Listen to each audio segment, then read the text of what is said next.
Âgé de 26 ans, Ido Umaru Gabiri est un taekwondiste paralympique, ceinture noire premier dan, qui évolue dans la catégorie K44, qui regroupe les athlètes avec une déficience physique d'un bras. Il allie rigueur e-sportive et engagement académique, puisqu'il poursuit en parallèle une deuxième année d'études en agronomie à l'université Abdou Moumouni de Niamey.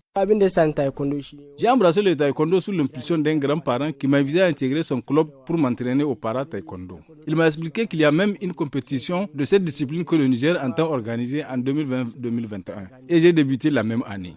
Je ne peux que me réjouir de mon évolution dans le domaine du paralympique, car en seulement 4 ans de pratique, j'ai été jusqu'aux Jeux olympiques pour représenter le pays. Selon son entraîneur, Issaka Yaou Abdraman, Gabiri est un athlète talentueux, discipliné et promis à un avenir promoteur dans le taekwondo paralympique. C'est quelqu'un qui a du talent. Il aime taquiner les gens, mais vraiment il est discipliné. Parce que la discipline, elle est la clé de réussite de toute chose. D'ailleurs, il ne pèse que 52 kilos et il tire à moins de 58. Il faut voir la différence de poids. Donc, techniquement, physiquement, vraiment, il est apte. Le côté travail, on arrive à faire bien, mais vous savez, comme il n'y a pas de moyen de bord, c'est un peu difficile. Sa mère, Recha Lawali, s'est dit fière du travail accompli par son fils, malgré son handicap. Elle l'encourage sans relâche et prie pour qu'il soit soutenu dans ses efforts. Lorsqu'il m'avait informé qu'il voudrait faire du taekwondo, j'étais contente et fière de lui, car il pourrait être célèbre dans ce domaine. Je lui ai donné ma bénédiction en lui souhaitant beaucoup de succès. Et à l'occasion de chaque compétition, il nous rend heureux. En plus, il nous donne un peu dans l'argent de poche qu'il reçoit.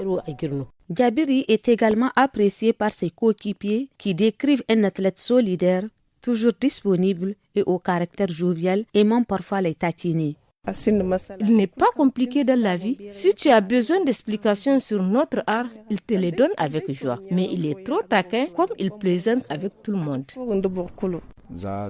Nous travaillons ensemble depuis 2021 dans le respect et la compréhension. Nous avons été jusqu'au Brésil dans le cadre du travail. Gabiri accepte ses erreurs et prend en compte les corrections.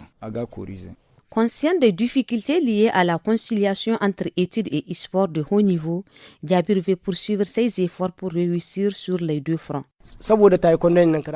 La pratique du taekwondo impacte mes études, car c'est deux domaines qui nécessitent chacun beaucoup d'attention. Donc forcément, l'un de ces domaines sera lésé. Il y a des jours où le manque de moyens de déplacement et de frais de taxi t'empêche d'aller aux entraînements. Nous n'avons pas aussi d'équipement adéquat. Par exemple, chaque combattant doit avoir un placeur électronique qui lui permettra de situer facilement les zones de points valides. C'est un équipement que nous n'utilisons que pendant les compétitions.